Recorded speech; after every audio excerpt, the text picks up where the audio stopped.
Hey guys, and welcome back to my channel.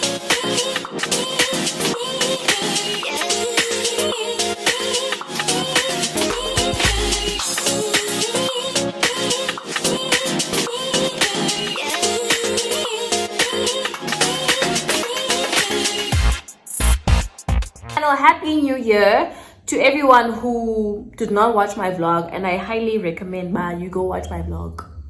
But Happy New Year to everyone who's joining this channel for the first time. Welcome to people who only really watch the story times, because I know you guys really like the story times, which is why I'm back again with another story time. As you can see from the title, let's not waste any time, guys. I'm trying to not ramble because I tend to talk a lot with story times and it's a lot. So let's not waste any time and get right into the story. You guys can see the title. Hey, you guys will be the judge if this was messy or it was like I overreacted, because I don't know. You guys will tell me how you feel, okay? Don't forget to like, comment, and subscribe, and I hope you enjoy this.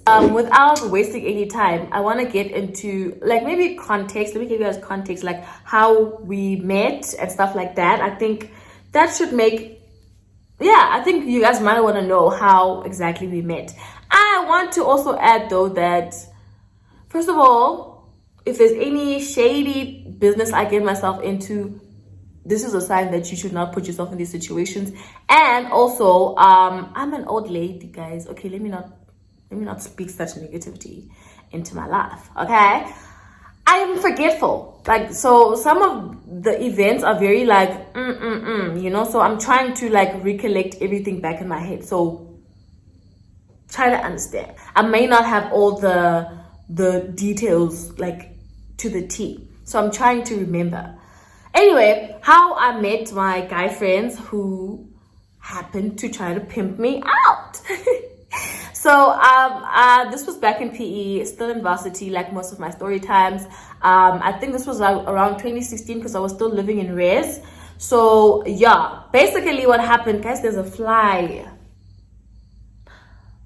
Why is there a fly? So I was still living at res. That's how I remember it. I'm trying to remember exactly how we met. My friends and I had been invited to a house party by like some popular boy in PE. I'm not going to mention where he lives because he lives like a bit further from PE. So I'm not going to mention that because people might know who I'm talking about. So some guy had invited us to a house party at his house. I'm not sure if I was the one invited and I brought my friends, or my friend was invited and I tagged along, something like that. Okay, so but we ended up traveling there, and there was a guy driving us who had like a big car. He had a big car, so he was the one who picked us up and he drove us to the house party. Okay, so we get there, and everything was nice, the vibes were chilled. I remember once again, guys, why do I always end up playing the music whenever there's a house party? Maybe that's my way of avoiding being social. So I just try to get the aux so that I'm always just the DJ and people only interact with me when they want music. Maybe, but at this house party, I was also the one playing the music. But anyway, I was playing the music, doing my thing. Everyone was cool. There were a few girls. I remember there was a girl who was kind of like weird, Payana. Like, funny attention. Come on, was enough funny attention where wasn't as funny man when you are like you're all over the place. That girl was doing all of that. No shade, but like she was doing the most. Okay? But yeah, so everyone was having a good time. We were all drinking, blah blah blah blah. So there was actually the guy, like the owner. Okay, I don't know if he owns the place or that's his family's place, but Indian child, and I'm not gonna try to specify in case people know who I'm talking about. I'm not gonna get in trouble. So the guy whose house party we are at starts talking to me, okay, fine, he's cute, but he's not my type at all. Light-skinned niggas, no. But yeah, anyway, he's talking to me and whatever. So I'm obviously responding and everything, but I remember it got to a point where, obviously there were drinks involved. So he started being like very like I don't want to say aggressive, but I remember he cornered me and was like trying to convince me to make out with him, and I really was just not interested. So it became like a very awkward thing where I was like pushing him away, just an awkward situation like that. Okay, but I ended up escaping that situation, and I just had a very weird perception of that guy ever since. So now it's time for us to go home, and obviously at this point, like, everyone is like drinking, everyone is probably drunk at this point, except like the guy who had driven us there, and he did not drink, like he doesn't drink. So he was like the designated driver. So I come up to him and I'm like, I'm ready to go, child, like it's over, the party needs to end. So him and I start talking, and I'm like, kind of cute. I'm like, you're kind of cute, right? So he picks us up, we get in the car, and he drops us off. And I think I remember him and I were left alone in the car, and we just started talking and getting to know each other. And I really felt like, okay, I like this guy, like I like him. And that's essentially how our friendship started. I won't lie, it did not start off as a friendship. Not that we did anything, but he had made his intentions clear that he was interested in me, and I was just trying to suss out what kind of guy he was. So we hung out a lot. Like, he would pick me up at my place, and he's a young guy, by the way, like a young guy. Pick me up at my place, and we would like drive to Jeffrey's. You know, he was like, he loved spending time with me, and I loved that too. Okay, so that was like our type of situation. But I didn't date this nigga. I didn't date him because he did me dirty.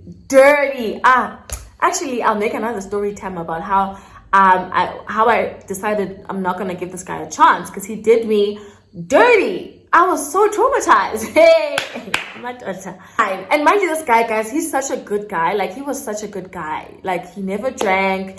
He wasn't like he wasn't all over the place. Like, he wasn't popular. Like, very down to earth.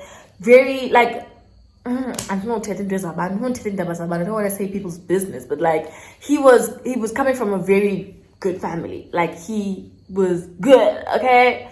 So, but he was so humble and so low-key. I really liked that about him. But there was just, there was this moment where he made me look at him sideways. Then I was like, nope, I'm not going to give him a chance. But I liked him so much that I kept him around as a friend. So we took the friendship route, you know, and we never really did anything. I remember this one time, after a couple of dates, we did kiss in his car, but that was about it. I had gone to like his house, but it was literally for 2 minutes and nothing happened. So I cut him off as like romantically. Yeah, I cut him off in that perspective, but I kept him around as a friend. So him and I really became cool friends. Like, we hung out still all the time. We talked a lot. And they got to a point where I then moved from Res, and I stayed off campus. Right? So we would meet like at times, like he'd have to drive to my off campus thingy, and then we would hang out. Like, we'd go to the movies, to the mall. Yeah, like, we'd still do the things we used to do when we were still dating, like when he was still courting me. But now we were doing it as friends. So much that he brought in his mate, like his friend, like his guy friend. And the guy friend I knew because he's also from Mtata. So, you know, like Ngumkaya. So we all just made like a chill friendship setup. So we would go to either their place, we would chill, drink, or watch whatever. Or we'd go to the movies. I remember this other time we hung out with another girl who I think I've been cool with her since that day. We all went out and chilled at some park somewhere. Then we went to Spur. Like, in Zinjalo, like, we all became a little friendship, okay? So I get everything is cool, and I know that the guys, oh my God, if you're in PE, don't tell me that you know who I'm talking about, because I don't want you to say that. Just don't do that. The guys got to a point where they started doing starting their own businesses and stuff like that. Like they started doing really well for themselves. And obviously PE is small, and once you start getting successful and stuff like that, people tend to know about you. Like eventually people are going to start wanting to hang around with you. Like it happens like that. People want to be with the big boy. They want to chill with the big boys. The situation in Jalo. So obviously the guys started meeting new people and new girls and new like setups, that our friendship thing sort of kind of fell back, because they were meeting new people. Not that I had really any issue with that, but I knew that there was like a distance happening. They were gaining more popularity, so to say. Like, a lot of people were starting to give them attention because, the boys were balling. I get sharp. So we obviously had that riff where we weren't really speaking and blah blah blah blah. And I was still, the how he did me dirty was still echoing in my mind. So I was like, okay, you know what? I'm also in a new space. Like, it's okay if the friendship wasn't as tight as it used to be. So I get fine. Life goes on. As I hear about them, that they are popular, they're rich, now they're popping bottles all over PE, stuff like that. So I'm like happy for them at the end of the day, because these are still like people I hung out with. So this one time I get a call when I was hanging out with my female friends after a while that I hadn't seen them. So I get a call from them and they're like, hey, what are you doing? I'm like, no, I'm just chilling. Da, da, da. They're like, no, we're just gonna have a small Nyana party. We haven't seen you in so long. Like, please come through. I'm like, I'm not really feeling it. Like, it's when I was like closed off at this point. Like, no, please come on. You never really go out. Da da da da. Like, come through. So I eventually am like, okay, I'll come through.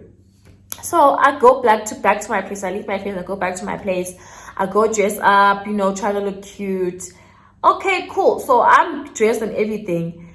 And now I'm like, okay, I'm done. So they come to pick me up. First of all, they roll up in a minivan, like those Mercedes minivans, like let me say this, the stocko vehicles. When there's like an ANC, they pick up girls in those minivans. So they rock up with this minivan type of setup, and I'm like, okay. So I get in the car and okay, I'm like, okay, it's cool. I can see that, they really, everything that I was hearing and how well they were doing, like it could translate, like I could see it. But yeah, the boys have arrived, and I was happy for them. So, okay, I'm in this minivan or whatever, child. So I'm rolling with them, and then fine, they pick me up and I'm like, okay, what's happening? And they're like, nah, it's gonna be like a chill setup, da da da. I'm just gonna pick up someone else here. Hey, ihambe imoto iye kwi-res at NMU to go pick up another girl at NMU, the res. And I'm like, okay. So we pick up another girl. She hops on. Naya gets, she's cool. I actually still know her, and I think we're not really like close friends, but we follow each other on Instagram, and I think we're still really cool since that day. She's a real vibe. She also has a YouTube channel, by the way.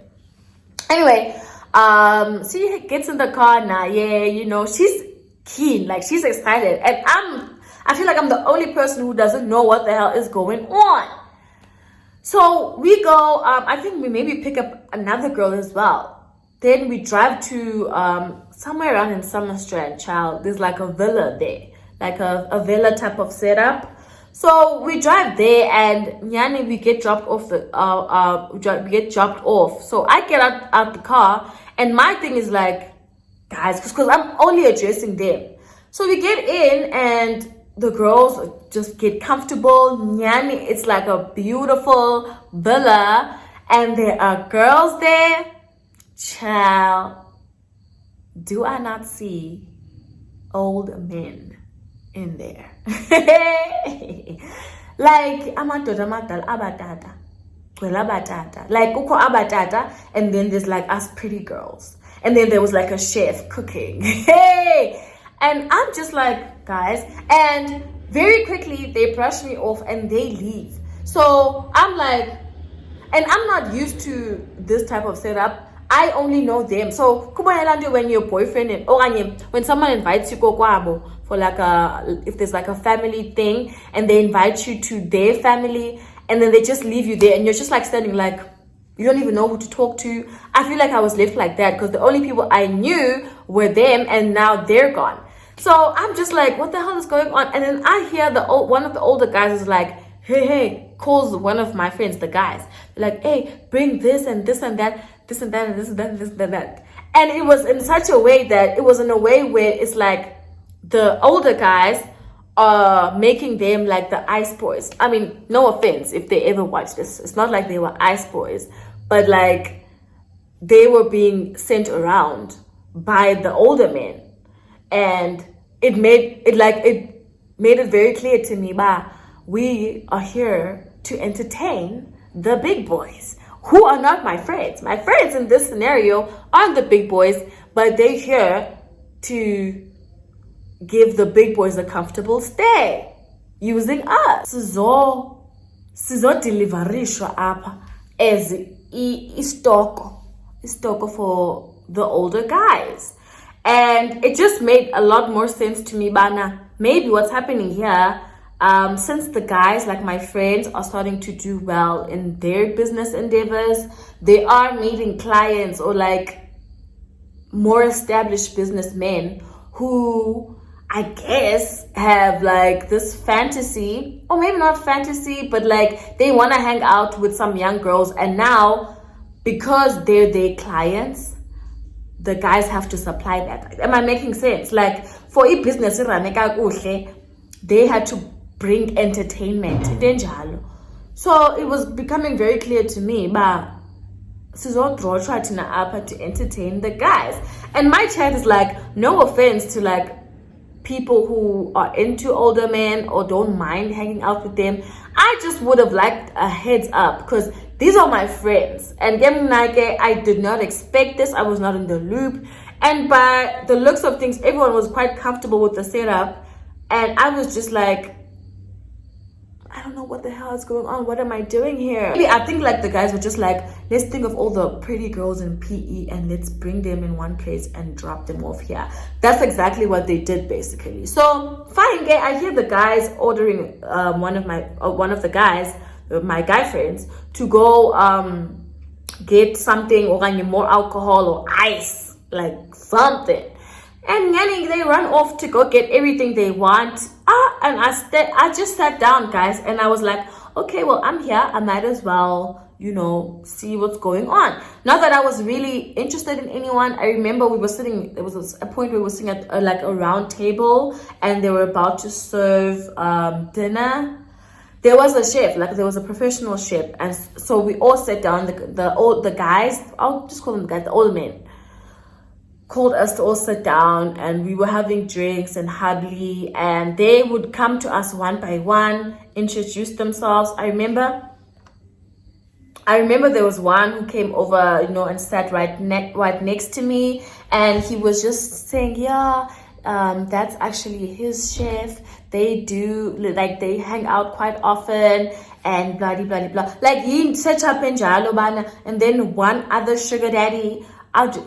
They were sugar daddies.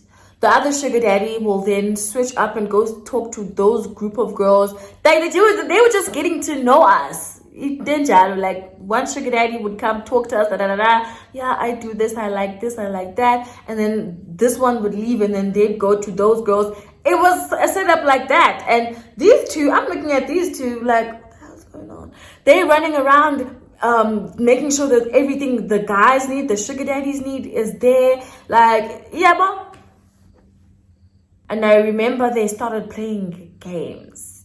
Like some truth or dare. And at this point, my friends, it's like they were avoiding me because I was gonna ask them, what the hell is this? So eventually they sit down to have dinner as well. And when the games were playing, they would be like truth or dare, blah blah blah. And bro, the sugar daddies be wanting kisses, like they want to be kissed, or like sexy dances. And by this time everyone was kind of tipsy, so people were doing it. People were doing what they being dared to do. There was even a day where they were like, we dare you to go upstairs to the room. And I'll kid you not, the girl and the sugar daddy went upstairs and we never heard of them. Hey, at some point, as we were playing the game, someone dared me. I can't remember if it was one of the girls or what happened, or it was between them two. But the dare was to make out with one of them, like the guys who were my friends. And well, I mean, at that point, I was like, okay, well, they're at least trying to be protective, not to, I guess, have the sugar daddies mess around with me just to keep it at home. So I can't remember what really happened. But I also realized very quickly that the guy who became like my really close friend, who remember initially was interested in me, was now a drinker. So obviously there was also something that made me see, Bana, okay, they're not the same people, which, I mean, drinking is not a bad thing, but like he was very like adamant and like serious about the fact that he didn't want to drink. And now I could gradually see, them changing and trying to fit in, especially since, Sautini, they were in the big league, something like that. So, okay, the night ended though. Okay, so I kind of forgot how that night exactly ended, but I just remember right now. What happened is that there actually was a sugar daddy who ended up showing an interest in me. And at that point, I had made a friend, like there was another girl who I was like cool with. So the sugar daddy tells me that, listen, the next day they were planning to have like a golf tournament or something like that at Jeffrey's. So we should probably sleep over so that we can all leave together. So the girl and I start talking about this, trying to figure out what we're going to do. And she comes up with the idea that, listen, let's just ask to go get our overnight bags. That way we can have things to freshen up the next day. So obviously this was not what I wanted, but I went along with it because I was like, what the hell am I going to do? So I tell the sugar dad that's interested in me that, listen, can we just be dropped off to go get my overnight stuff so that I can be able to freshen up the next day? That guy got so pissed. He said, no, he's coming with. He's going to get in the car because he wants to make sure that I get my things and I come back. So the guy gets in the car. He was quite buffy and like angry. So he gets in the car. So we drove to the girl's place first, and she went in, took her things, and she actually came back out. When it was my turn, I quickly whispered to the sugar daddy that, listen, I have something I have to do in the morning, but like, can you please call me around 7, and then I'll get ready to come meet you guys. And that is how I escaped that night. But yeah, guys, I hope you guys enjoyed this story. That was essentially how my guy friends turn around and try to pimp me to some sugar daddies. Anyway, I hope you guys enjoyed the story. Don't forget to like, comment, and share it. And of course, subscribe. We are still on the road to 5K. Happy New Year, guys, and I wish you all a great year. I'll see you guys in my next video. Bye.